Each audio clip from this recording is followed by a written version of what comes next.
All right. Good evening, everyone. We'll start our study session for the 28th of January at about 6 minutes past 6 o'clock. And this evening, our focus is on Robert's Rules of Order. We are extremely fortunate to have Michael Chaney join us this evening. As you see up on the screen, he is a professor of journalism at the University of Illinois in Springfield, and at one time he had also been a communications professor at the University of Illinois Springfield, and at one point in time he had also been a professor of communication at Drake University in Des Moines. So he has one foot back in the car to listen to the Republican debate this evening as he drives home and gets ready to go to Iowa and be very involved in the caucus in Iowa. And it gave he and I a chance to reminisce over Des Moines, since my mother is a graduate of Drake. So we had a few minutes to touch base on that. With that short introduction, I would like Mr. Chaney to give us. Oh, I have an agenda, that's right. Oh, here's the pink sheet. Here we go. Oh, sorry. Roll call, clerk. Sure. Here. Weibel. Alex. Anderson. Here. Bergson. Here. Carter. Cowart. Esri. Here. Harper. Here. Harrison. Harkey. Here. Jay. Here. Maxwell. Here. McGuire. Here. Michaels. Mitchell. Quisenberry. Rector. Rosales. Here. Schrader. Schwartz. Here. Petrie. Present. Thank you very much. Now will you read the notice of the meeting, please? Notice is hereby given that a study session of the County Board, Champaign County, Illinois, will convene on January 28th, 2016 at 6 p.m. in the Lyle Shields Meeting Room, Brookings Administrative Center, 1776 East Washington Street, Urbana, Illinois, for the purpose of Robert's Rules of Order. Thank you again. I'll entertain a motion for the approval of the agenda, please. So moved. Mr. Rosales, Mr. Esri, a second. Any changes or comments on the agenda? Seeing none, all in favor say aye. Aye. Those opposed, nay.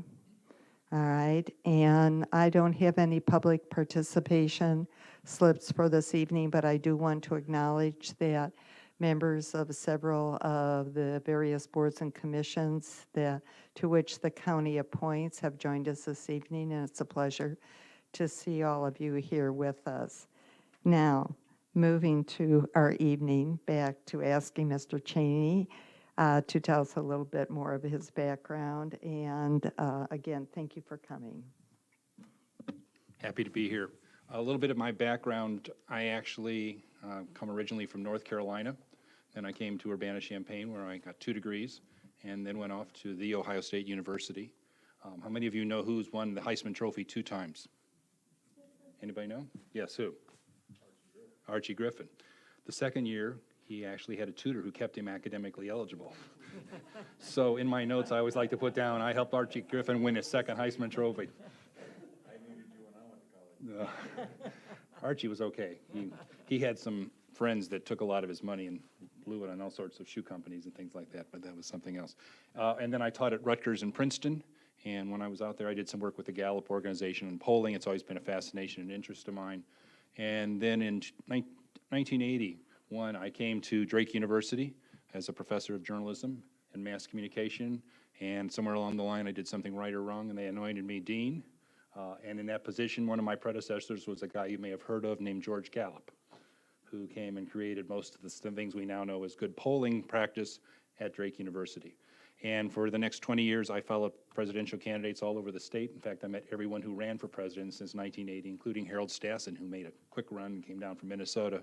So it was sort of fun to have him on the list as well. Then in 2001, I moved over to the University of Illinois and served as provost for 4 years in the University of Illinois Springfield. Then I moved over to Urbana and actually served for IGPA, which is the Institute of Government and Public Affairs, for 7 years.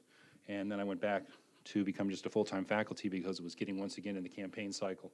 So 2012 and now 2016, I'm very involved. I told Deb, she said, could you come over early? And I had a conference call this afternoon for an hour and a half talking with a famous newspaper located in Des Moines who on a regular basis releases a poll that everyone looks at and talks about. And I had the embargoed release for what will be shared Saturday evening.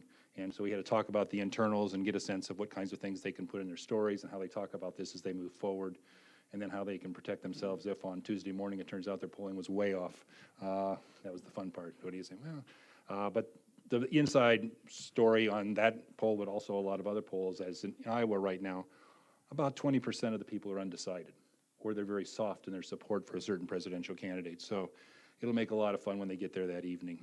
I'm also a professor of economics, and so journalism, communication, economics. I teach courses that range the gamut from media and politics, as you might expect, to some public relations courses, to a course on the Beatles and a course on baseball. When you're a senior professor and you're looking at retiring in 4 or 5 years, they really don't push you too hard. If you want to teach a course, teach it. Economic history of the United States is actually one of my favorite areas, and I'm publishing a book on the history of communication that was originally begun by a man named Harold Innis, who was the father of Canadian economics. And so we've had 2 of those books come out, and I'm now working on the 3rd book, which means I go up to Toronto periodically. I just try to choose good weather. I do chuckle, though, because I was watching the news before I came over here, and they were in Des Moines outside, where it was probably a brisk 28, 29 degrees, and they all went at space heaters and scarves and all sorts of other things. Like, come on, grow up. It's not that bad. I've been there when it's been 5 below. That's a little bit more challenging. But anyway, when I was at Drake, I started working with a man by the name of John Erickson, and he and I had done some work together before, and he was actually putting together his first book on parliamentary procedure for sort of the everyday person. And I helped him with that and got involved and interested and started from there doing a lot of work on parliamentary procedure. I still do some things for IGPA when they have workshops. Deb and I, in fact, served on a couple of these traveling road shows they had where we'd go around and talk about various aspects to help people be better governors, for city and county offices. And I work with the Municipal Clerks Association. And I also work with some teachers' unions. And in the past year, I've been to Anchorage, Alaska. I'll go to Wichita, Kansas. I'll go to Omaha, Nebraska. And I will actually try to spend some time down in Oklahoma City and some other places. And I work with the Illinois delegation in the summer when they have their national convention. This year will be in D.C. So I get a lot of experience there. Parliamentary procedure for a parliamentarian is sitting around 85% of the time just doing nothing because everything functions normally. But then suddenly something goes crazy, and then that's where you earn your money, so to speak. So today we'll give you a feel for that. I think there are some people who like parliamentary procedure because they want to be lawyers. I don't want to be a lawyer. I think you can have fun with parliamentary procedure. It's fun to watch the debate. It's sort of fun to take some of the human interest stories home and say, oh, here's what somebody tried to do. Many people think they're smart about parliamentary procedure, are really not that smart, so it's fun as a parliamentarian to advise the president that's out of order. And they'll say, oh, I didn't know that. And then they quietly go about their way. So I'll try to give you some of that feel, that flavor for parliamentary procedure. You should have 2 handouts. I normally walk around, so if I seem a little bit hyper animated, that's just the way I work. First thing is your workshop notes, which is your 2 sheets of paper, back-to-back printing. This is what we're going to cover as we go through today, or this evening. Then the second sheet is usually a salmon color, well, beige, buff, whatever color they want to use, goldenrod. This is something we'll be using as we go, and as we begin today, put the slide that says simplified chart of parliamentary motions on top, so you can read it off of there. And that's called the order of precedence chart. And this is probably the first thing we're going to talk about, and then we're going to take you through the 5 steps to running a good meeting so that you can compare notes with how well I talk about it and how well you actually do it. Okay? Who cares about parliamentary procedure? Show of hands. Who doesn't? Well, who does care in the room? Who cares about parliamentary procedure? Okay. Why? It's fun. It is. If you get into it, it's democracy in action. I mean, one of the reasons I like the Iowa caucus is it's really democracy. You confront your neighbor and you say, why aren't you supporting my candidate instead of your candidate? But parliamentary procedure keeps it from being fisticuffs. And when you have motions and debates going on, it's a way to keep some order. It's a good process, so very good. Other things to add to it? You each have your own way. Yes? I mean, it provides structure to what we're doing. Yes. Structure. Some people don't always like it, but it does provide it.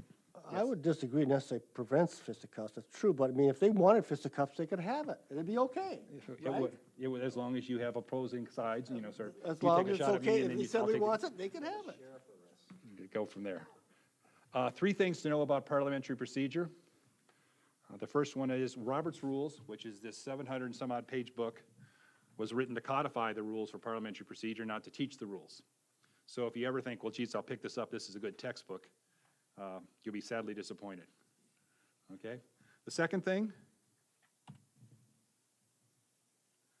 see, now when I do this with younger crowds, they're all taking copious notes, and they'll be halfway through that second item before they realize they'd already written it for the first item. And then by the time I say, you know what the third thing is, and they all then in group go, yeah, Robert's Rules are written to codify the rules, not teach the rules. But most of you just listen, so this is, that one joke didn't work very well. That's okay, on we go. Fundamental principles of parliamentary procedure. Deliberative assembly is the term Robert's Rules uses, and it's a somewhat archaic word, but it basically means, for example, the county board. That's a deliberative assembly. It gets together, you have your agenda, you work through your various processes. That's really the idea behind parliamentary procedure. You work and you conduct your own business. You don't have other people trying to tell you how to do things. The right to vote is limited normally to those present. This is some of the archaic part of Robert's Rules. Some organizations have allowed, especially those in rural areas, to have people participate electronically through Skype, through telephone conferences, some of the other things. True hardcore Roberts people will say that's not acceptable. I think it more is a matter of how you actually find out what the other person is doing.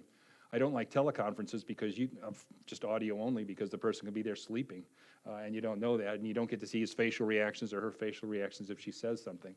But you'll see in sometimes when you look at the standing rules or the local rules for an organization, they'll say people who can't make it to the meeting are able to phone in through this technology or do it this way. But Roberts originally wanted everybody to be able to see everybody else and be in the same room so you could work it out together. And then the other part is to keep it in order, as we mentioned. Only one motion can be considered at a time. Now, you may have multiple versions of that motion in play, but at any one time you can only focus on one part of that motion. And we're going to do a little example in just a moment that will show you how that works. Some general principles. The majority rules, but the minority gets heard. There are all sorts of things in Robert's Rules that if you're looking for how something gets passed, you need a majority vote. But there are options for the minorities to be heard. Even something as sort of complex as a committee report, if it comes back and there is a people for part of what's there, but it's another point of view, you have a majority report and then you have a minority report. When it's time to speak on motions, everybody gets a chance to speak who wants to speak, and that's all part and parcel of Roberts. Minority and individuals can use the existing rules to make your will known.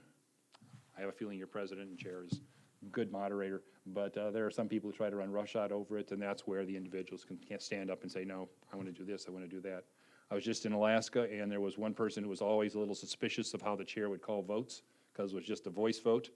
And one time he wanted to call division of the assembly, which means we're going to do a standing count and go around and count noses, but he didn't get to the microphone fast enough. And so they were already on to the next motion by the time he got up there. He was an elderly gentleman, and he said, division. And so then there's a little brouhaha. But he used the notion of division just simply to find out. The vote required a 2/3 vote. The vote didn't even get a majority vote. But they went through an extra couple of iterations of the voting just so that that person had his right to be heard and got to know what the facts were for the voting. It's one of the things with voice votes, not a problem the way you folks vote, but in larger assemblies, and this has had 450 people in attendance, you have some people who usually sit right by the president who are very loud. So when they say, all those in favor say aye, and the front 3 rows go, yeah, and then all the opposed say no, and it's way back in the back here, no.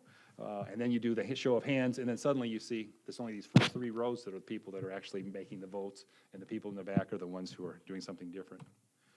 And then you have higher voting thresholds, usually for more important matters like changing your bylaws. As you look in your sheet in just a moment, there are certain things if you want to do that are a little bit more substantial in changing things, you need a higher voting threshold. Rules about rules. Roberts is obviously something you know about, but there are all sorts of other rules that come into play that you might consider as you start to see how things get worked out. For example, every organization has a charter of one sort or another.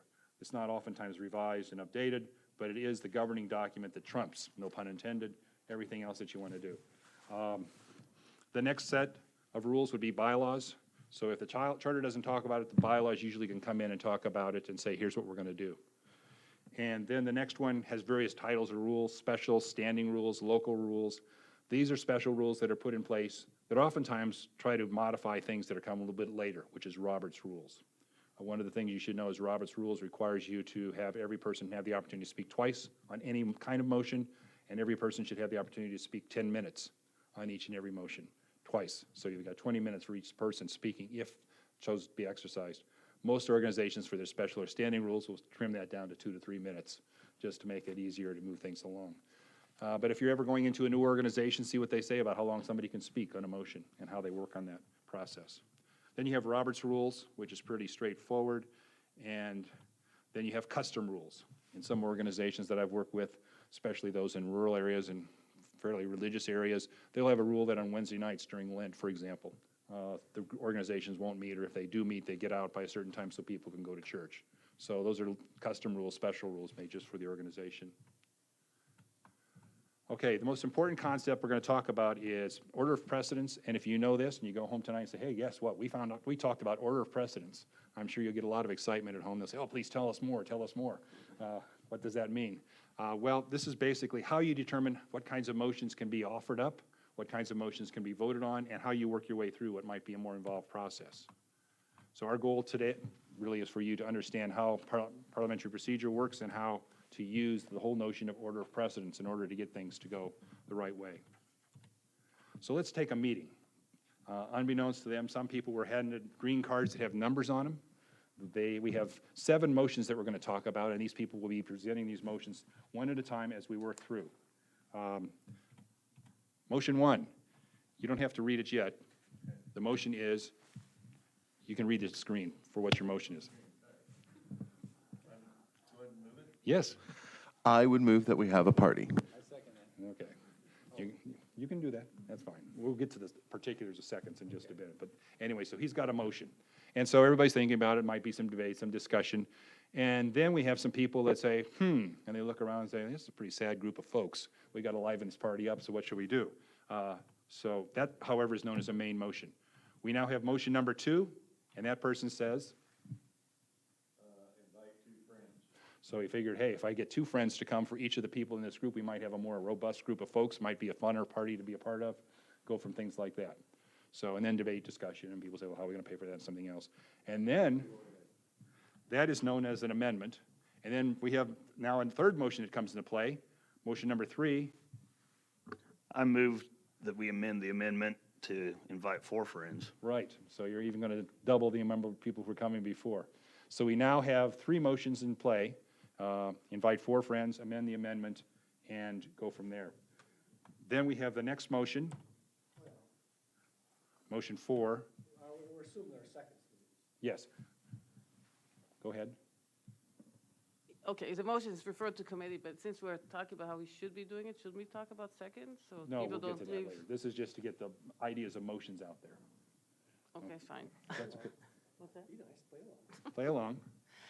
Okay, so I move that we refer to committee. Okay, so now if you look at your parliamentary procedure chart, the one I gave you, you had main motion, that was number 1. And then you had amend or substitute, that was number 2. And then number 3 was amend the amendment. And then number 4 was refer to committee. Okay? So now we're going along. And who is person number 5? Okay. Sam, however, is not a big party person, and he's thinking about the costs. And so he makes a motion to, I move we postpone indefinitely. okay, Sam, and everybody's doing that. And that is, postpone indefinitely is the question. However, your chair is perplexed because she doesn't remember Cheney talking about that when they came to visit. So what does she have to do? She needs a parliamentary ruling, okay? And when you do that, what do? You call the Parley Pro guy, okay? That's me. I even have a shirt to that effect. And I sit around at home when you guys are having meetings wearing this shirt so that when the phone call comes, my sweetie says, oh, it's for you, the Parley Pro guy. What are we going to do? And so the chair explains the problem to me, and I said, that sounds good, but most parliamentarians are pretty poor people. They don't make a lot of money. They're not lawyers. I can't even afford a suit coat, so I just have a vest. So first thing I'll do is set a fee. So I'll tell your president, I'll tell you what you need to say, but it's going to cost you $25 a word. And she says, oh, okay, do we have that in petty cash? And so she says, what should she say? And I say, you say it's out of order, and send me a check for $75. Okay? Why is it out of order? 2 reasons, one of which is I tricked you a little bit, and secondly, it was a setup. But the reason it's out of order is if you turn your chart over and go to the chart of parliamentary motions that has 14 motions, you will see we have done number 1, which is the main motion, We've done number 3, which is the amend or substitute. We've done number 4, which is the amend the amendment. We've done number 5, which is refer to the committee. But Sam came in and wants to postpone indefinitely. Well, what's wrong with that? Very good. So, yeah, you have to get down to a lower numbered one so that motion can then be offered up. So right now, that's out of order, and I'm $75 richer, so that's good. Then we then get to motion number 6.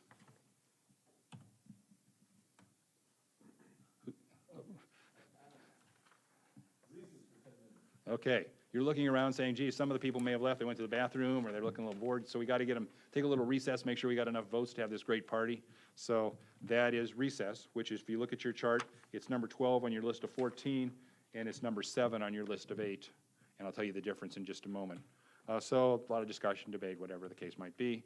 We come back, and we're now at an interesting point. Order of precedence defined for motions, and we got it earlier, and that is you work your way up as you make motions. You begin with number 1, and then you can always have in order any motion that has a higher number on that left-hand column.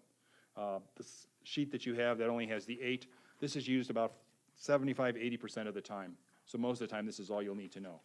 The chart with 14 more involved motions, but either one, it works the same way. If the motion is lower numbered than when you're already discussing, then it's out of order. And so when you get ready to make motions, you have to do that and have to only introduce something higher level. So we had refer to committee, and then we went to recess.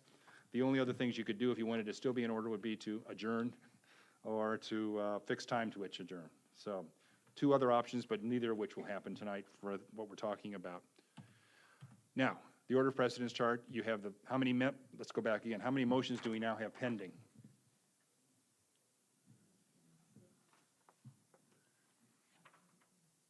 Yes, what did you say? 5, and what are they? Use your mic, please. That's okay. Just list them out. What are the motions that you remember? Have a party. Oh, the party, the 2, the 4, the refer, and then there was one that was out of order, so I don't know. That doesn't count. Yeah. So exactly. only So the, that's and then why the we have 5. recess. Yeah. So the recess. So that's how many motions we have in play right now. And we have immediately pending and pending are the 2 terms they use.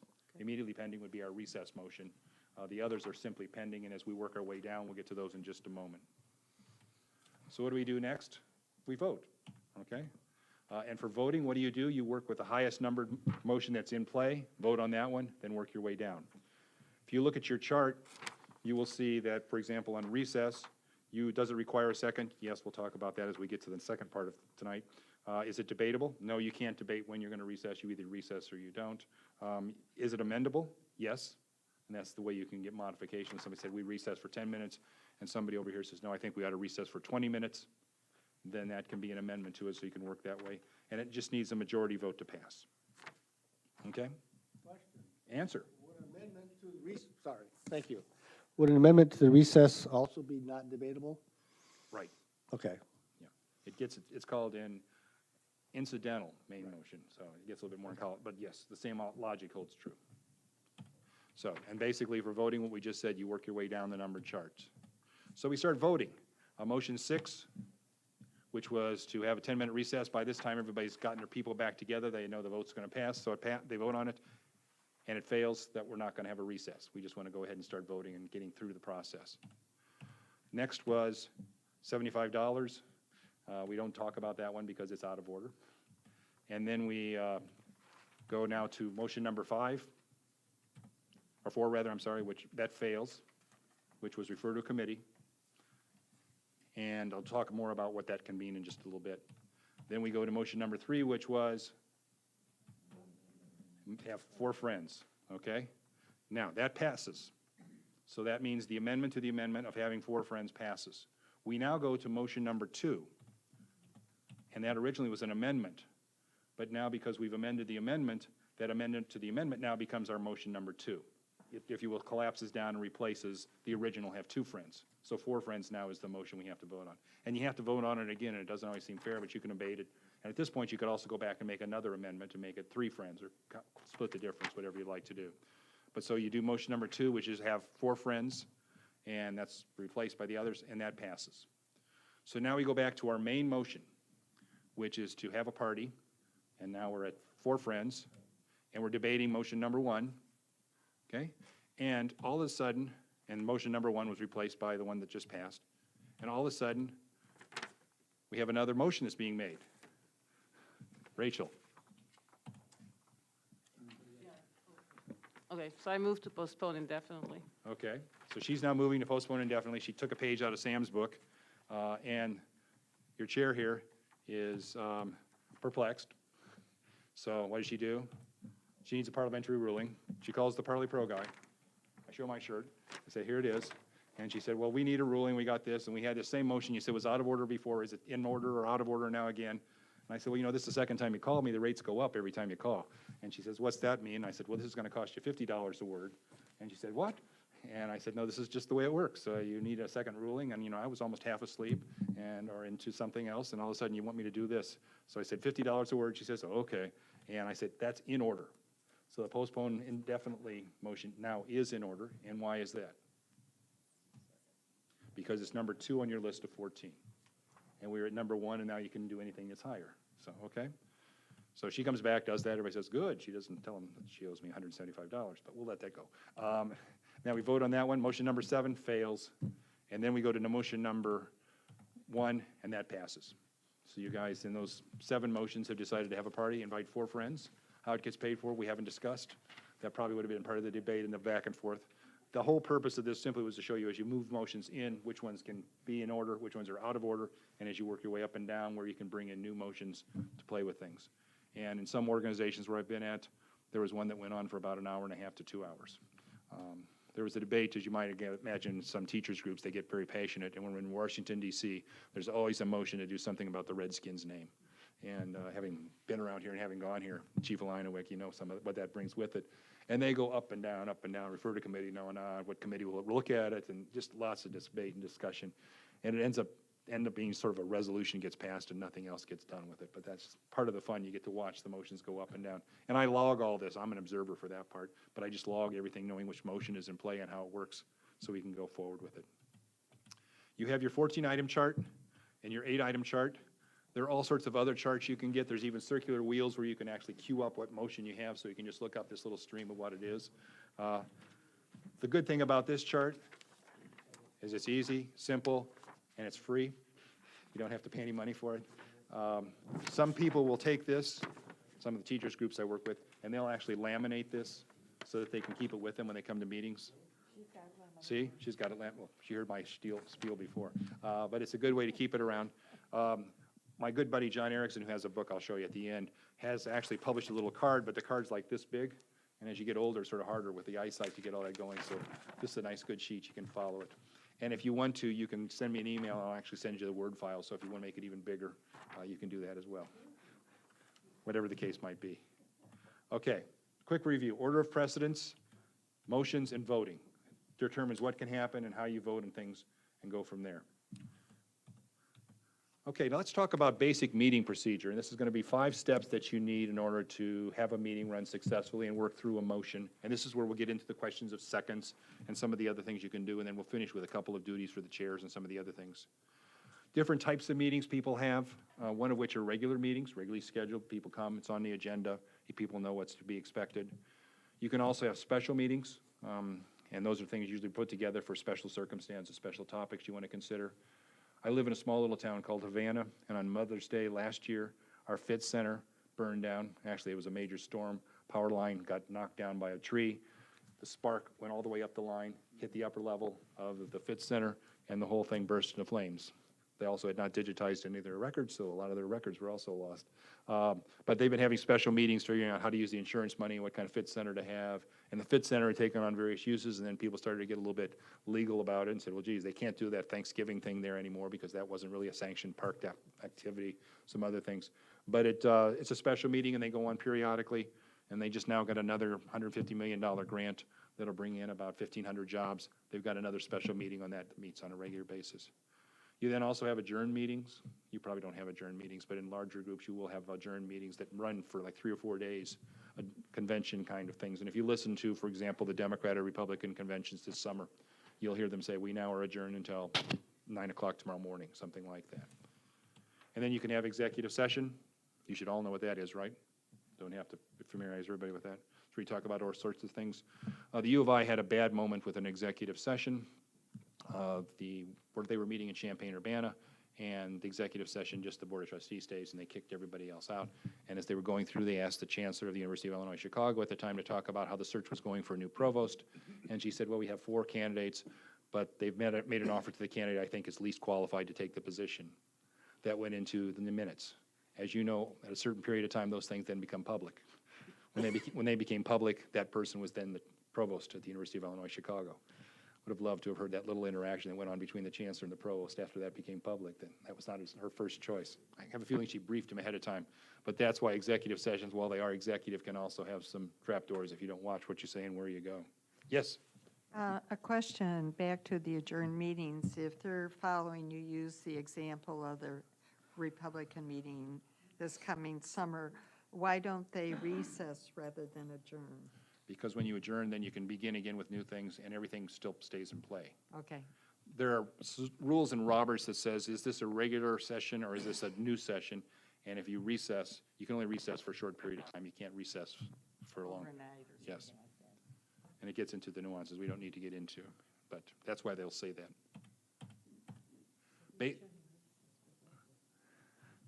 You can recess. It's just, nobody calls you on it, you're okay. Let's talk about the chair, since she's now trying to make trouble up here.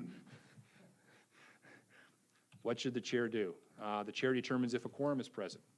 Did you do that? Yes, quorum is present. Okay, what is a quorum? A quorum is 12, 12, and that's out of how many? 22. 22. I'm sorry. It is. Quorum is 12 out of 22. Okay. Usually it's a majority, and same thing, the case here. Calls the meeting to order. She did that. And then we went through. Then usually bring items according to the agenda. That's your purple sheet. She's been doing all that. She's doing a good job so far. So, thank you. You're welcome. And she enforces rules of debate. We haven't had to debate much, except the, having parties and things like that. But other than that, she's good job. And then usually conducts the vote. And it varies from place to place. You use roll call almost every time. Everybody goes around and votes, or do you use show of hands for things? Both? Okay. Some places, especially, they record every vote so you know whether people voted yes, no, or indifferent on things. And you enforce parliamentary procedure.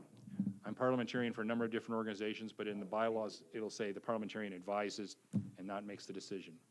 And so if the chair ever says, well, the parliamentarian says this, I said, no, you're making this decision. I'm just advising you what's what. And I'll show you where the page is in case you want to be challenged. But it is really bad form and bad governance to have the chair defer decisions to the parliamentarian. Yes. And well, the reason for that is that person's not part of the assembly. Right. So you essentially have an outsider Coming in. directing the assembly, which is, of course, that's not democratic. Right. So, very, very good point. And then concludes the meeting. You'll be ready to do that in a little bit, right? Okay. 5 steps to running a great meeting. First, you have to get the main motion on the floor. Okay? We have a meeting scenario, and this is not here, but this is, believe it or not, this happens at all the great departments on the Champaign-Urbana campus, because I've been in about half of them. And people come in, and they just start talking, and there's no order. Somebody says, well, we got to do this, maybe we got to do that. What about setting the schedule for next semester? Hey, how are we going to spend those grant funds we got? Lots of different things going back and forth. But it's out of control. It's really almost sort of, if you will, meeting is therapy. People are there. And if you've been around academics long enough, especially arts and sciences folks, they say if they've talked about it, they feel that they've done something. And you'll see a variation of that running through Chris Christie's comments as he runs for president. He'll criticize the Rubios and the Cruzes. They're talkers, not doers. So it's the same kind of thing. But it's out of control. And what happens when something like that comes about? Well, one thing you could do is call a Parley Pro guy and set a fee to get it fixed. But more importantly, and much cheaper, is to simply get a main motion on the floor so you have something to debate and discuss. Until you really have something on the floor that's been debatable or discussable, you can't really take any action. Sort of the first step, and if you don't take that first step, not much more you can do. Okay. You can only have one motion on the floor at a time, and as we saw with our examples, what we're talking about is an immediately pending motion. First it was have a party, then 2 friends, then 4 friends, then refer to committee.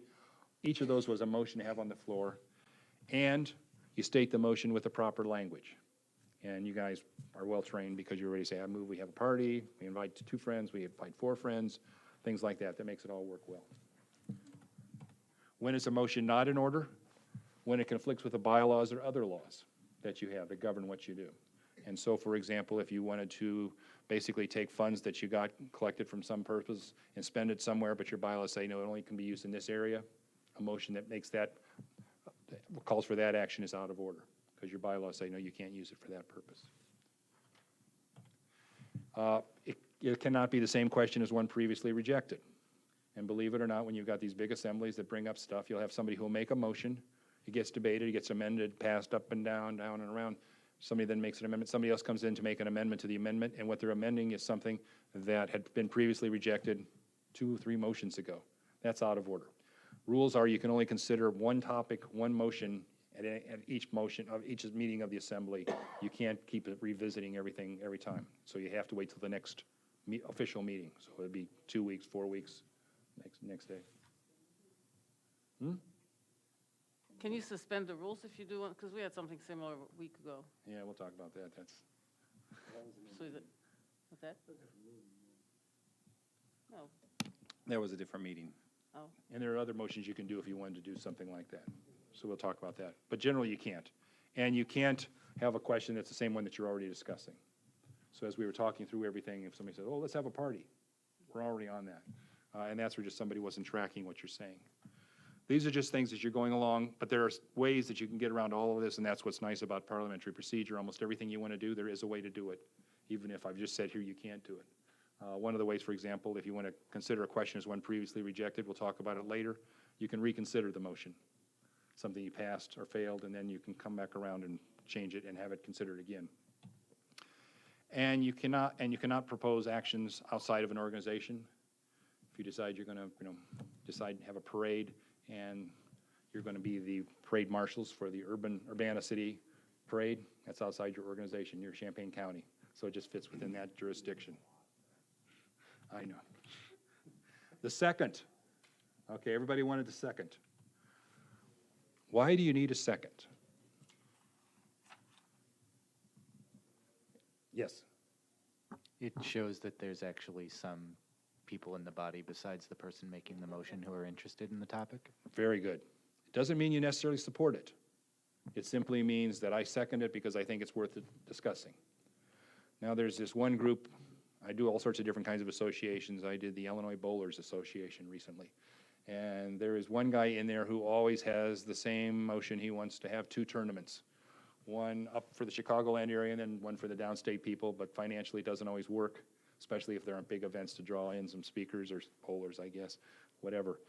The rationale is people want to discuss it. And I was at this meeting, and the person brought up that motion again. And somebody said, this is the 12th time he's brought that up in the past 12 years. And they brought it up, and this time they were smart. He brings the motion, says, I move we have 2 tournaments, one in Chicagoland and one downstate. And the chair said, what do I do? I said, just wait and say, is there a second? And the chair says, is there a second? And nobody seconded it. So I said, lacking a second, the motion fails. You cannot have it considered. And then since it was already on the books and it had not been accepted, he can't bring it back later in the meeting and say, let's try this again. Because he then can go back to the earlier page and say, hey, we already did this once. You didn't even have a second. There are some people who will second anything. I go to some meetings, and I think that's how they want to get into the meeting, the minutes. They're always the seconder. And so they run in there, and so then the secretary's ready. So you almost want to have like sort of a quick key kind of strokes that when the person comes, you can have their whole spelled out name when they do things like that. Misperceptions. This should be gone the other way. Not all motions require a second. Did you know that? In fact, if you go to the chart I gave you,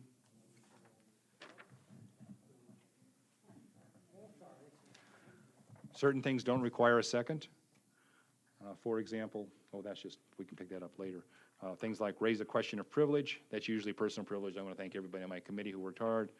Call for the orders of the day. You don't need a second. There's something, however, you do a lot that doesn't need a second, and that's a committee report. Somebody comes up and says, this is the committee that was to look into, in our case, what we're going to do with the new Fit Center, and the chairman of that committee makes his recommendation that we build it on this location and have this square footage, and these plans will be the ones that'll be implemented. They do not need a second because it is understood the committee by default seconds the motion. That's why the chair is up there making the presentation. If the chair makes the presentation, but the committee was split on whether or not to support it, there were some who felt yes, but some who felt no. The prevailing side, let's say it was to make the recommendation, they would present it as the main motion, but then the persons who felt that no, it shouldn't be presented would be the amendment to that motion, or oftentimes known as the minority report. So you'd have the majority report saying, let's do it, minority report saying, no, we don't want to do it. And then you can work through the dynamics of how that would play out as you go through. And lack of a second before a debate makes motion invalid. That's a misconception. And that is if we start and we have a motion, Sam makes a motion, and then he says, I think this is a great idea, blah, blah, blah, blah, blah. And Stan says, no, I think that's a stupid idea, blah, blah, blah, blah, blah. And Rachel said, don't we need a second? Well, by default, because Sam and Stan are talking about it, they've already decided it's worth discussing. So there's a de facto second by that going back and forth, okay?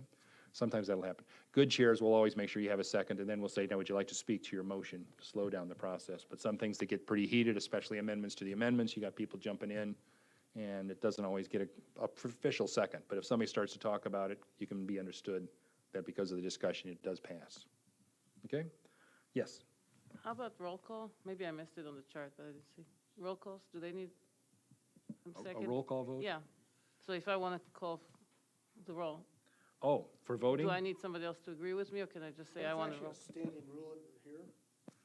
That's not in Robert's rules. No. Well, we'll get to some of the things you can do with voting. The question is, what about roll call, and what kind of, do you need a second for a roll call? And if you look at your chart, there's actually on the incidental motion portion, there is something called basically division of the assembly. It's the fourth one down on the 14 chart. That is one that does not need a second. One person can call for division. And then that means everybody the vote gets tallied up. And I gave the example about the chair who said it passed, or didn't pass, but person wanted to get division, so they got it in there, but it turns out it failed anyhow. But only that one person needed to make the motion, didn't need a second. So whether it's division by show of hands or literally roll call, neither one of them needs a second? Yep. Thank you. If you call division. If she does a voice vote and you think just these people right next to her are really loud and the rest of you are soft but you're against it, then you can call division. Yes? Except we have a standing rule that says you have to have two people. Okay. So that's in your standing rules. And that's why knowing the standing rules are important. And that's typically what I tell people when I do these assemblies and say, read your standing rules, because that'll tell you more about how this organization thinks about things than anything else.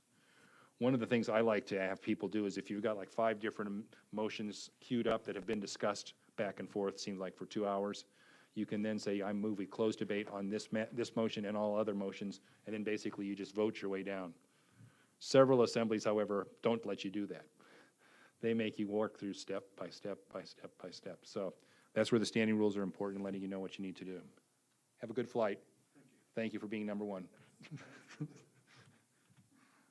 So now, first step is to get the main motion on the floor with a second, and then you're in good shape.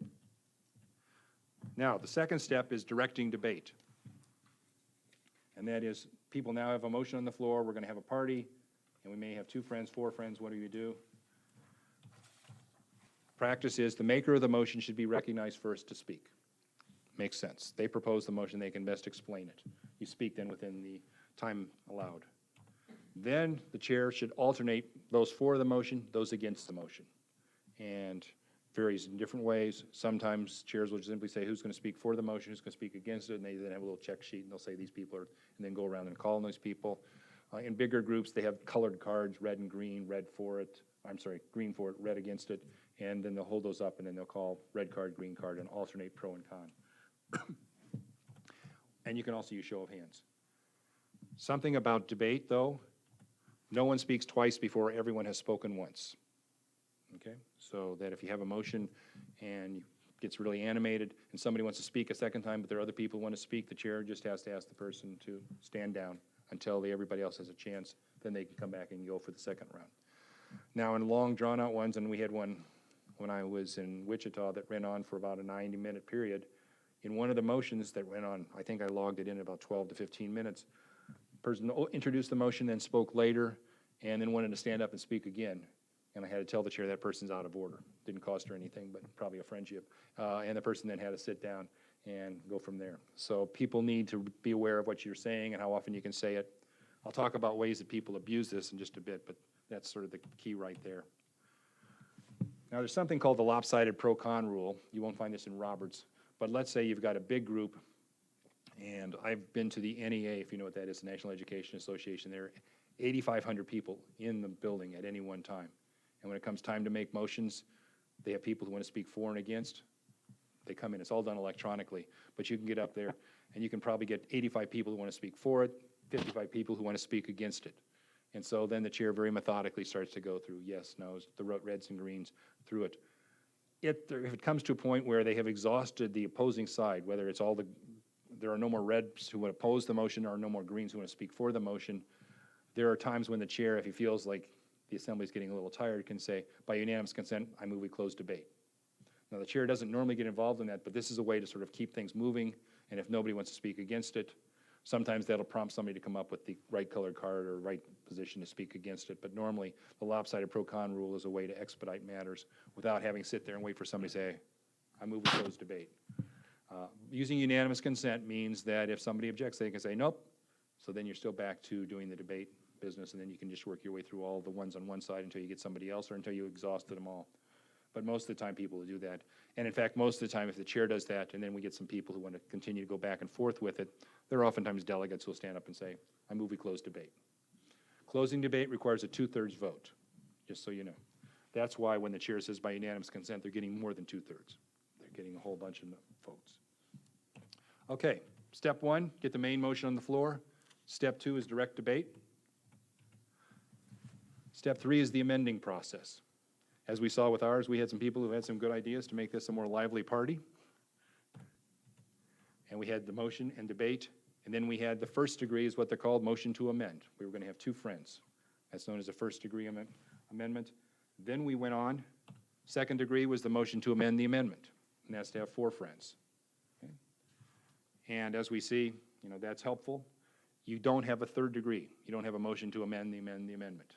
Okay? Otherwise, you'd be way up here with multiple amendments. So you have to either vote on it and work your way down, or vote on it and then just go in with a new amendment. More than just amendments, as we saw with this could have been a class reunion proposal as opposed to your group having a party. You can do things, refer to committees, and it's more than just amendments, and each one sort of changes what gets done. Refer to committee was the one that came up, and I mentioned that because one of the nice things about refer to committee feature is it can be qualified or unqualified. Okay? If I say let's refer this motion to have a party to the social committee we have, if you have a social committee, then you're in good shape. But you can also qualify it by saying we refer this to the social committee and ask them to report back within 24 hours or at the next meeting. You qualify what it is, not just leaving it open-ended. There is that little adage that motions go to committees to die. This is a way with a qualified motion to give some structure to when it can come back and work on what it's doing. And then there's the question of what's an amendment and what's a substitute. They're basically the same. Amendment is basically a small change, add a word, change 2 to 4, something like that. Substitute is larger changes when you replace a whole paragraph to put something else in place. And in larger groups, they'll actually show it up on the projected up so that people can see the changes that are being proposed. And they'll do highlighting for yellow and green and things like that so people know which ones are being voted on. And it can get fairly involved and complicated, especially if you've got things that are involve some intricacies that need to be adjusted.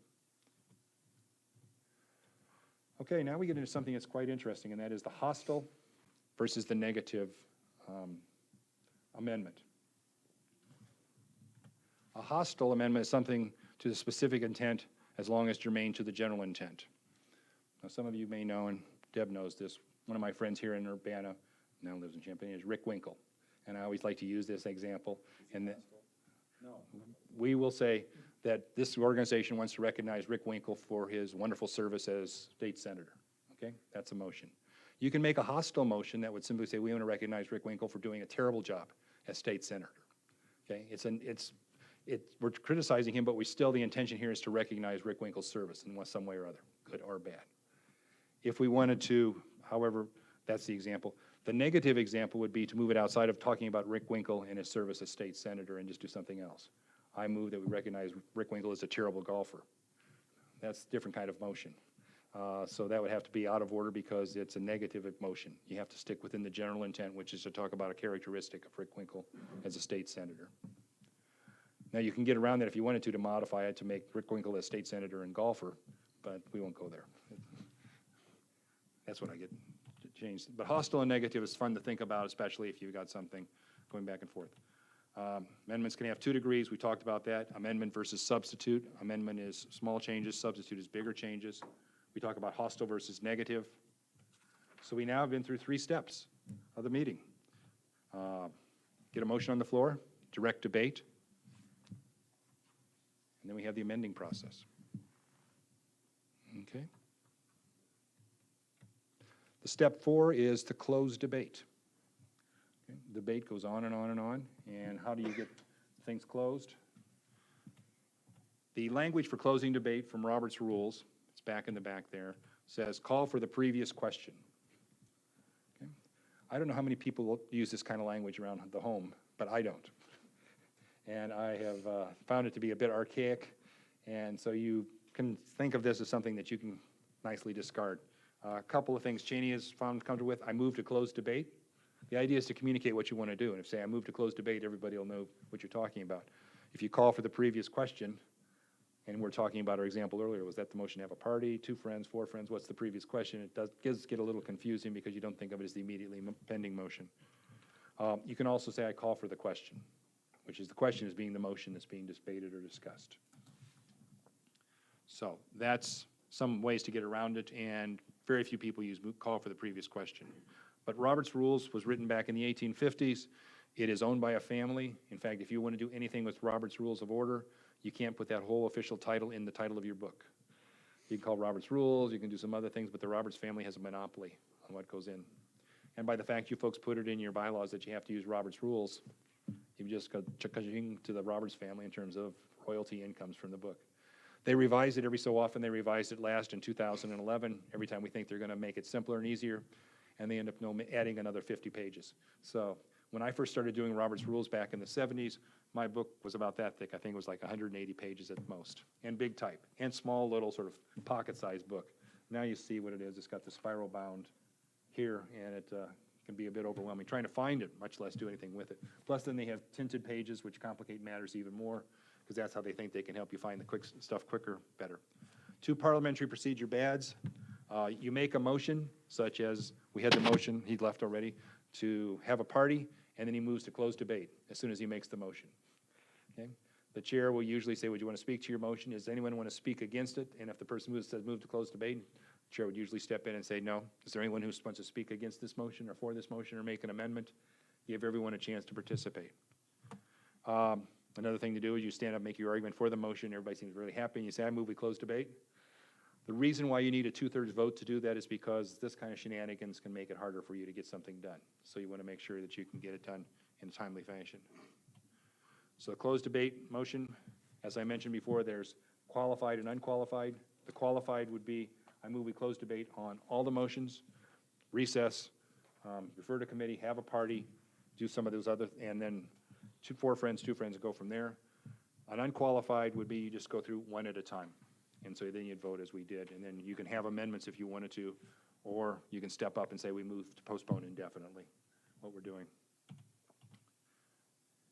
Qualified motion to close debate in order of precedence. You can look on your chart and see where the order of precedence in closed debate sits very high up, so it has a lot of dominance over everything else. So even if you're on an amendment, you can move to close debate. On that amendment, you jump up to that level, vote on it, and then close debate. So it's a high priority for that reason, except for adjourning. It's fixed time to which to adjourn. And recess, it gives you the chance to close out a lot of things. And it fits into what they consider to be sort of the substantial motions to do things. Another parliamentary procedure is to call question. I don't know where this started, but years ago, people at groups would simply go, question. And what they meant is to call for the previous question. But they wanted to truncate it just to get their message across. And the problem is that every time I hear that and say, okay, what's your question? They didn't like that, but that's part of what happens is they came up with that kind of notion. and you go for there. We talked about the chair's duties. Her duties or his duties are to make sure that everybody's had a chance to speak that wants to speak, that you have, however, respected only 2 times on any one motion. And then if you have a lot of people on one side and the other side is exhausted its arguments, you try to move to closed debate so we don't spend unnecessary time on something that's obviously already being supported or opposed, and go from there. And the chair has a difficult duty. The chair is, in many ways, part of the association and organization, but also has the responsibility to sort of be the traffic cop for how you do things. So keep that in mind as you go forward. A chair cannot move to closed debate just on her own. She cannot sit here, for example, and say, I move we close debate. She can, however, use the technique I talked about, which was asking unanimous consent, I move we close debate. So she's looking to the assembly to make the motion and to approve it, not for her to do it. Something else, once somebody makes a motion and it's seconded, then it becomes the entire group's motion. It is no longer just Sam's motion, okay? And then as a result, if Aaron wants to say friendly amendment, there is really no such thing as a friendly amendment, because you're basically saying, Sam, do you agree with what I'm proposing? Well, it's no longer Sam's motion. It's the whole assembly's motion. So what I always have to advise chairs who always like to be friendly and nice and say, oh, friendly amendment. This one woman that I had in Oklahoma say, what is your amendment? And then the person states their amendment, and she just ignores the question of whether it's friendly or not. People think if it's friendly. We had one where somebody got through and the chair didn't do what I told her to do. And so she said, the person said, I move this as a friendly amendment. And the person who made the motion stood up and said, that's not friendly in my eyes. So they had this big sort of smackdown right in front of everybody, where if they had just done it the right way and said motion to move and that we amend it this way, and they voted the opposing way, and the person who made the motion can speak against it, it would have been fine. So friendly amendments, something else you can go home and share. There are no such thing as friendly amendments. Maybe in your household there are, but in our household we only have 2 people, so the other person has to second it, so we have to, pretty good shape. But I grew up in a big family, so we had a lot of people who wanted to second things. So we have now 4 steps. Yes. Another way of handling friendly amendments, what I used to do when I was chair or chair means I'd say, is there any objection? Right. Which basically says, if nobody objects, well, then it's fine with the assembly, then go ahead and do it. Yep. The only reason that you may not want to always do that is if people don't understand it has to be unanimous. They may not have an objection, but they. If somebody objects, of course, then you have to go the normal way. So, and you have to listen closely. Right. Well, that's why you ask them, but they need to pay attention too. Right. Okay. The 5th step, voting. Okay? And we talked about this briefly before. There's the voice vote. All those in favor say aye. All those opposed say nay. And you go accordingly. If it's a large group and you've got some raucous folks in certain parts, you can see. I do one group that has a lot of retireds. Nothing against people who are retired, I'm almost there. But the retired folks are usually quieter in voice votes than some of the more younger folks. So they'll do it, and so the retirees may be against it, but their voices aren't quite as strong. So you have to sort of listen closely or look for people opening their mouths.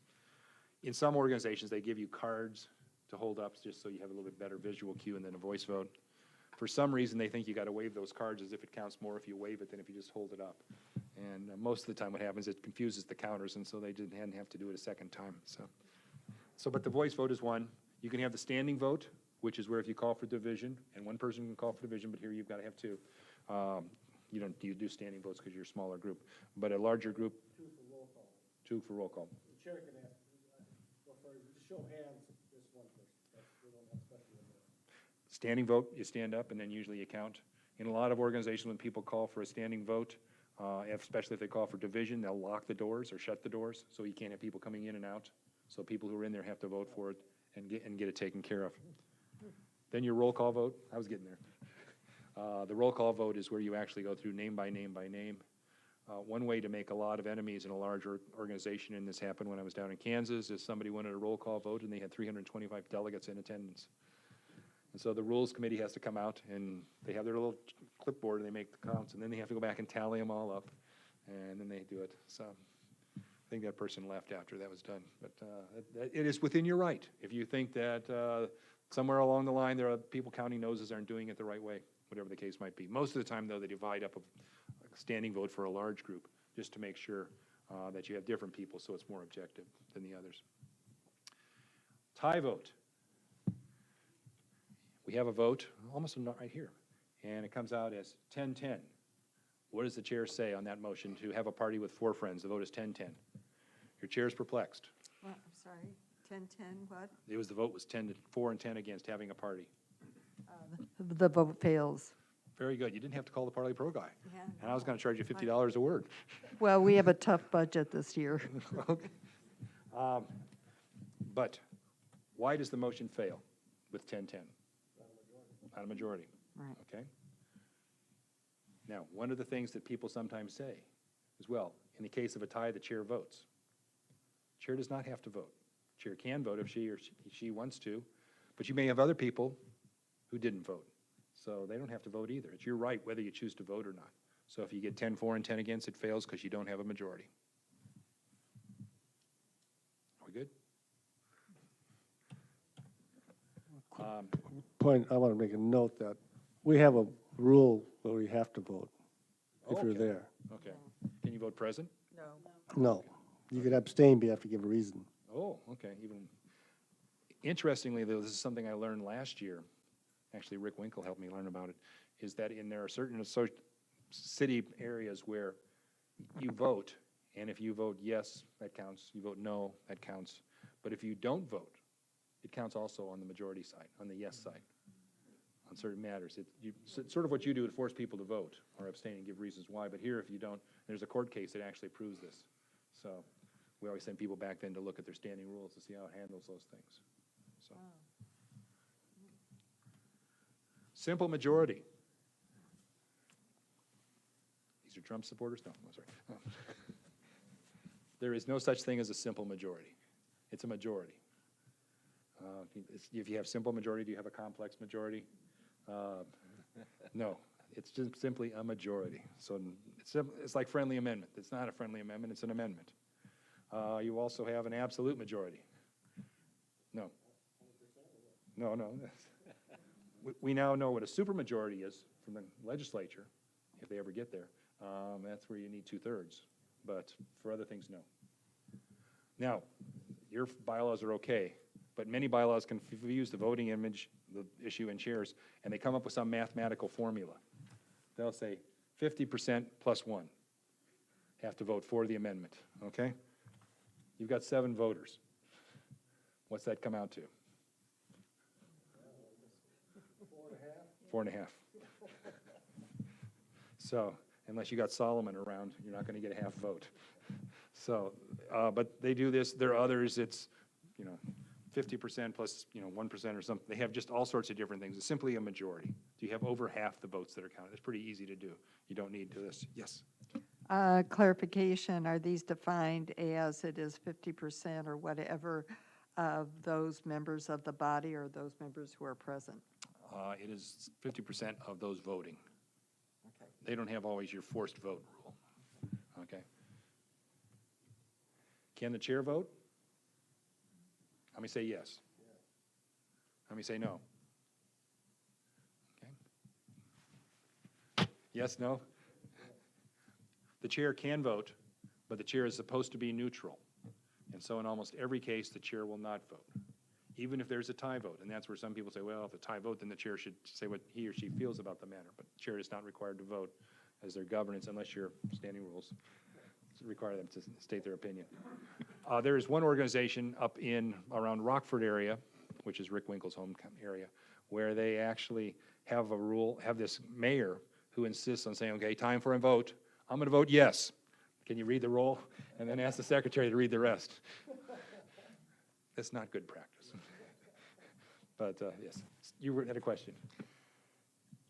When a chair votes or doesn't vote, is that issue specific? I guess my question is, if you had 3 like things that came up, and the chair decides not to vote on the first 2, but on the third one, they say, well, I want to vote on this one. Is there a rule for that, or is it just individual motions? It's individual motions.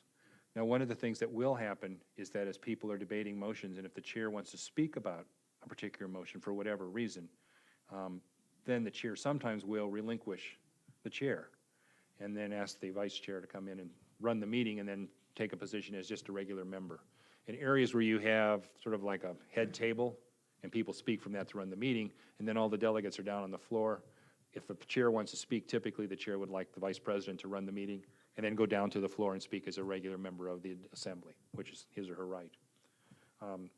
That's, very rarely does it happen, because most of the time the chair knows how things are going to turn out if they run the meetings right. But it is, sometimes they want to get their opinions known. There are times actually in the debate where the people say, what does the president think about this? Meaning the president of the association. And then as it comes time for the debate and discussion, the chair or the president will go down to the floor and speak. As your president for the past X number of years, here's what I felt about this issue, and it comes up and gives an explanation, which is a nice way to sort of answer the question, but don't have to get involved in the business of voting, except for our mayor up near Rockford, who always tells you how he's going to vote. So you can tailor your vote accordingly. So now we've got 5 steps to voting, and those are the ones that govern most of what you need to do. If you looked at the chart I gave you, you'll notice there are some other motions that are listed, and they're called incidental motions. And let's talk about a couple of those. Incidental motions are ones that can interrupt the flow of business. So any of those that are listed could actually be used by a delegate to raise a question, discuss something more particular. Let's talk about one incidental motion, parliamentary inquiry. Let's say we've been going along and you had somebody new here and they moved to call a roll call vote, and the chair wasn't tracking or just busy with some other things, said, okay, let's do the roll call vote. We get our expert on standing rules here saying, no, parliamentary inquiry, we need to have 2 people. We need a maker of the motion for the roll call vote and a seconder. So there it's calling in what the parliamentary process would be here to make sure things work right. It comes in oftentimes when people think maybe this amendment has been offered before because it's just been a long and involved and convoluted process. Sometimes it's asked if it's sort of the same motion but just rephrased differently. Those are the kinds of parliamentary inquiries. The purpose is simply to make sure that everything's going according to the way that Roberts or your standing rules would tell you to do it. And the consequence is that the parliamentary inquiry, the chair can say, yes, you're right, or no, you're wrong, and go from there. There is another motion called appeal from the decision of the chair. So if you think the chair got it wrong here, you can then go back with that. So there's a correction to anything if you think the chair overstepped. Yes? I think that's important to point that out, because ultimately the assembly rules the meeting. They give the chair the permission to lead the meeting, but it's again based, the body's doing that. But this is the way the body can say, well, we don't agree with you. We want to take it, at least temporarily take it over control and vote on your motion or not. Right. Point of order. How many of you have used this? What's it for? That means that something was not done in a proper order or Yep. out of sequence, Yep. or Aren't we supposed to do number 3 before we do number 4 on our agenda? Somehow or other it gets skipped over. So it's a way to correct the process. Sometimes if you've got a really long agenda with all sorts of little items and the chair's busy running three different things, they may skip over an item. Yeah. a common one is skipping a vote on something like, Or maybe even just skipping the whole item. yeah. Usually it's a vote to, like a vote to close debate. So, You get a second and then you start voting. Wait a minute, on the main motion, but no, you got to vote on the close debate first. so the consequence come back, I like your phrase, it gives the assembly a chance to make sure that things are being done the way they were said they're going to be done when they started out. Division of the assembly, this is where somebody thinks that the vote that was called out by the chair was incorrect, except for your roll call vote. Just one person can ask for that to happen. And in this example we had in Alaska, it was one person who was a little slow to get to the microphone, so it took a little time. In this case, the consequence is to make sure we have an accurate total of the votes going out. In this case, the person who called for the division did not realize that it required a 2/3 vote to pass. He thought it was a simple majority, and he thought it was close enough to be a majority to pass, so that's why he called for division. And shall I say, he doesn't have a lot of networking with friends in that organization, so he was sort of on his own. And after they did the vote, then one of the elders, one of the retired members, came over and said, you know, you need 2/3 for that. He goes, oh, really? Then he wouldn't have done it up. But see, that's where you do it, and it gets out there. But point says, did they waste effort? No, because all the other delegates who were there now realize that when you vote on some of these matters, you needed 2/3. So it becomes a little moment of learning or teaching moment. Appeal from the decision of the chair. If the chair says X and you think Y, you can appeal from it. And if you go to your chart, you'll see that it does need a second, so you can't just be harassing the chair all the way through. It can be debated, And is it amendable? No.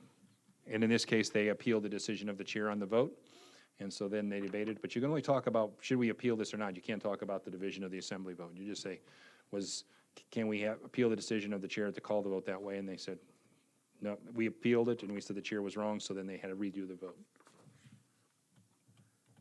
Request for information. This is my least favorite motion. In a lot of organizations, there are people, I do some meetings with teachers, and they don't do their homework.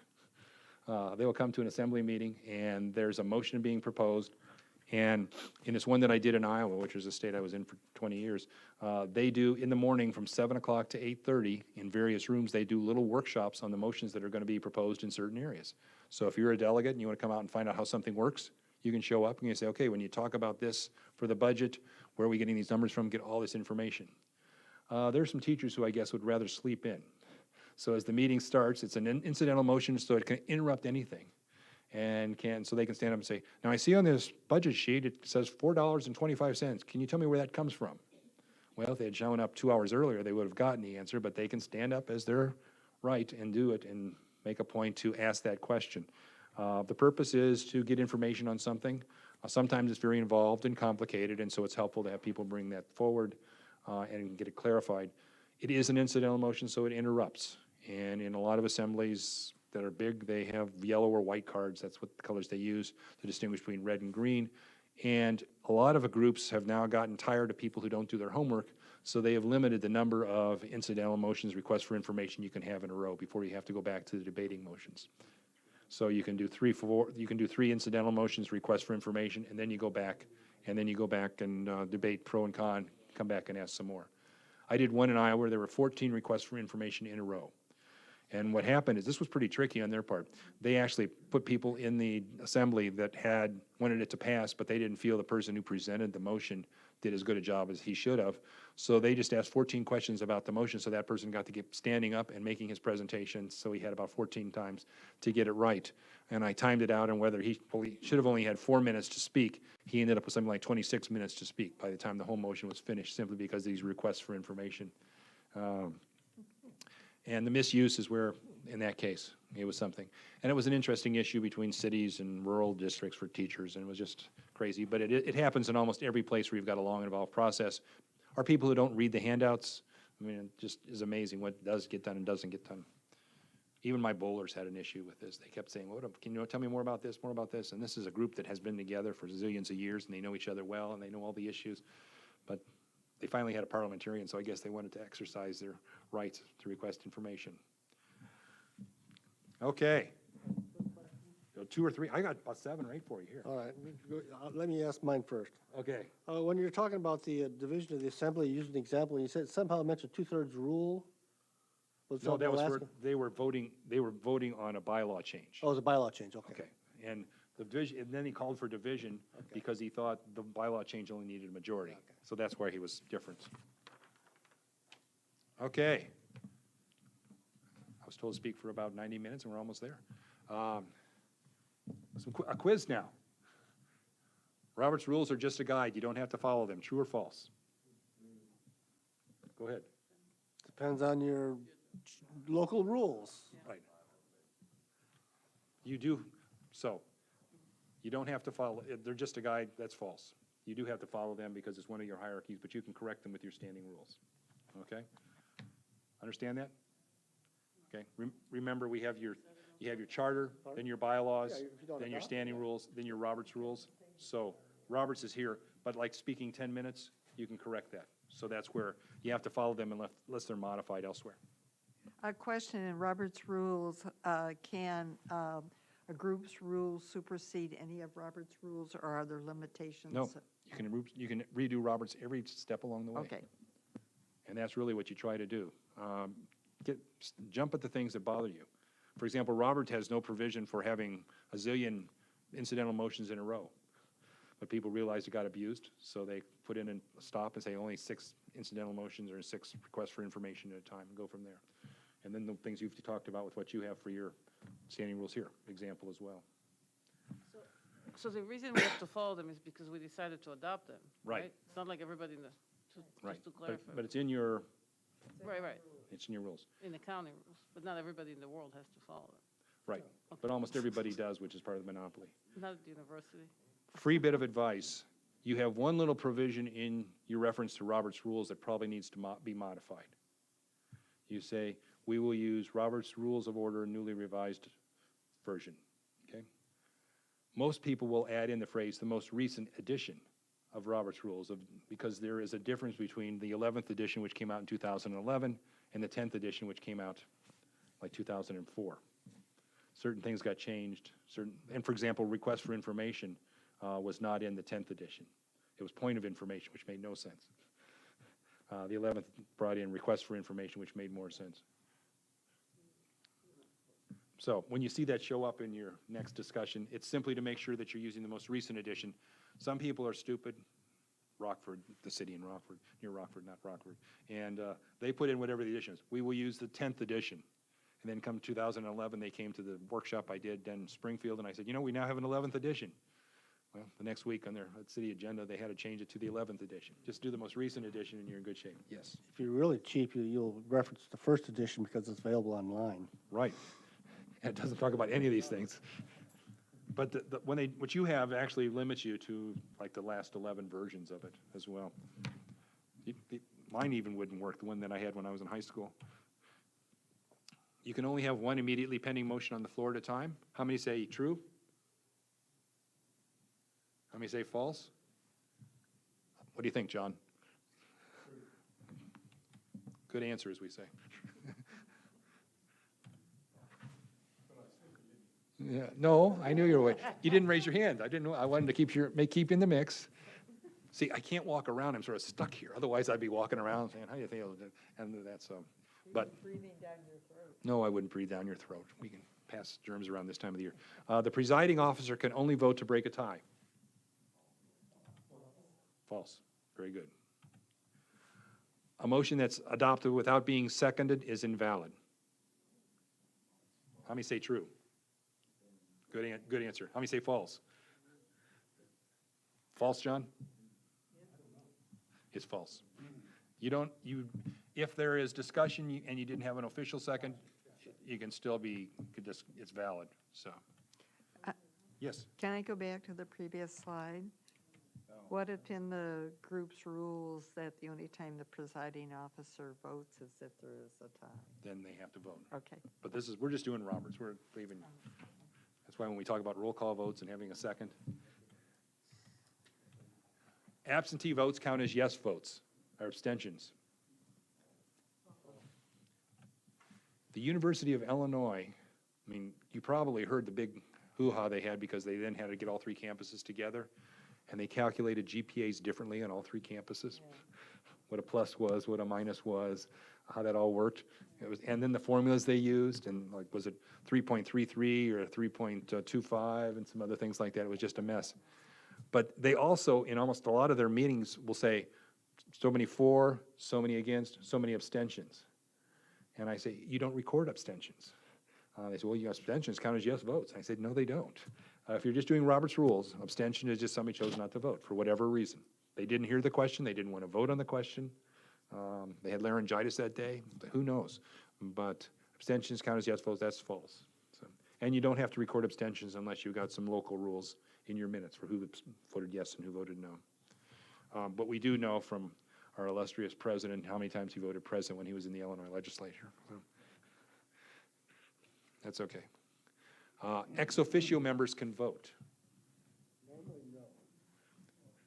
How many say true? How many say false?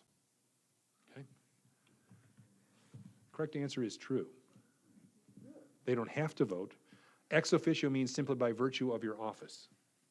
So that if you have, so. It varies. I mean, I've looked up on this, and it varies from place to place. And I've tried to get a real read on it. I'm not finding one. It depends on what the committee is and how it's structured. Let's say you have a safety committee, and an ex officio member would be the chief of police. But when you vote on things, the chief of police gets to vote. So they're expecting, they're bringing the wisdom of a police officer's area on this matter. But typically, people see ex officio members, oh, you don't vote. No, you can vote. You have to look at the specific write-up for your committee. Defined in our rules. Right.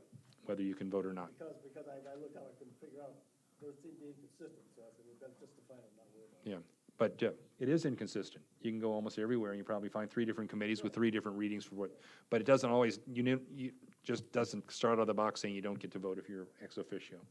You gotta look a little deeper, drill down, get granular, as they like to say in administration. Motions take effect after the minutes are approved. How many say true? Are we with false, John? Yes.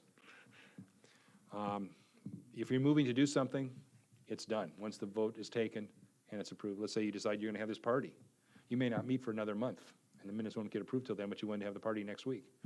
So motions take effect whenever the language in them says they would take effect.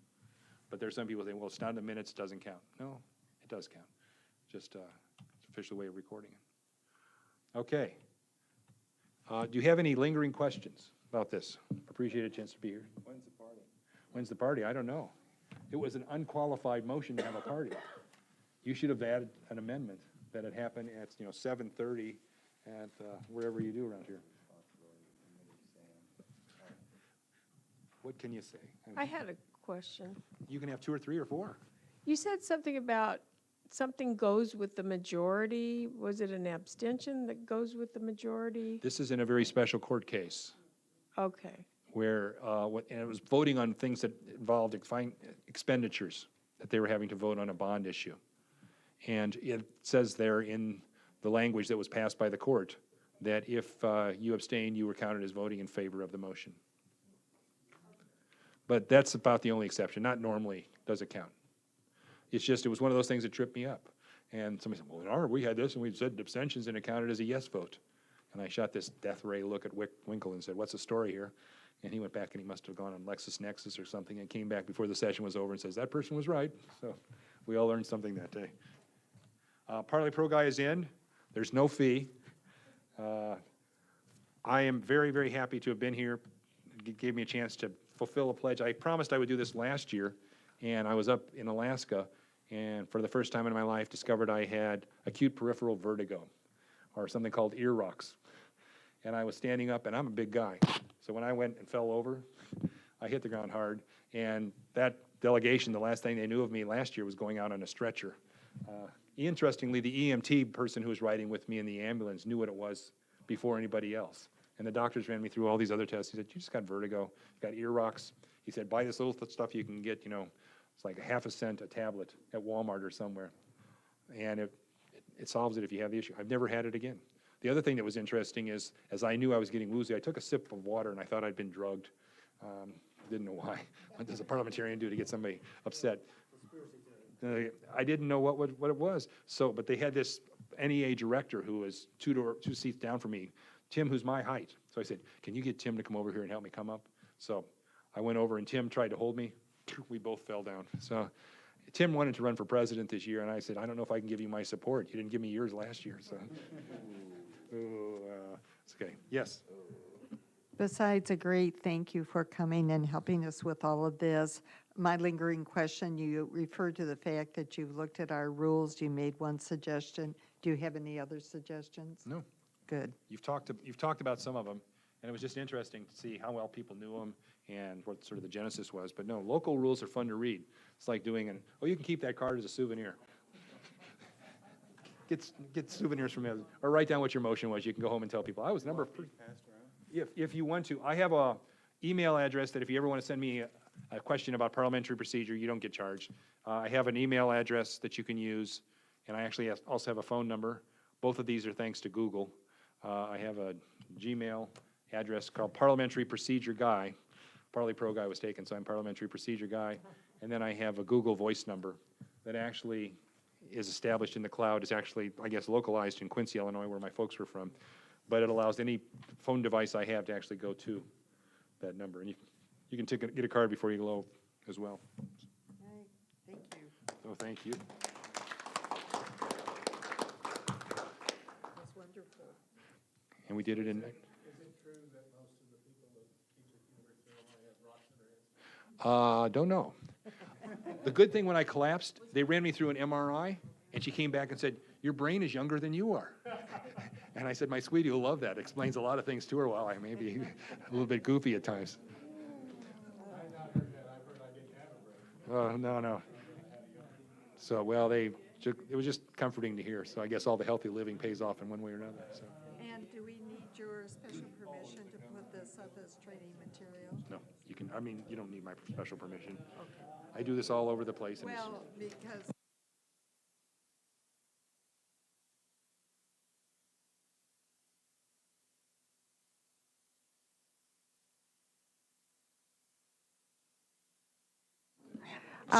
excuse us. Parliamentary. we just went down the drain on everything we just learned. A motion to adjourn, please. Mr. Anderson, second. Mr. Rosales, all in favor, say aye. Those opposed, nay. Thank you again.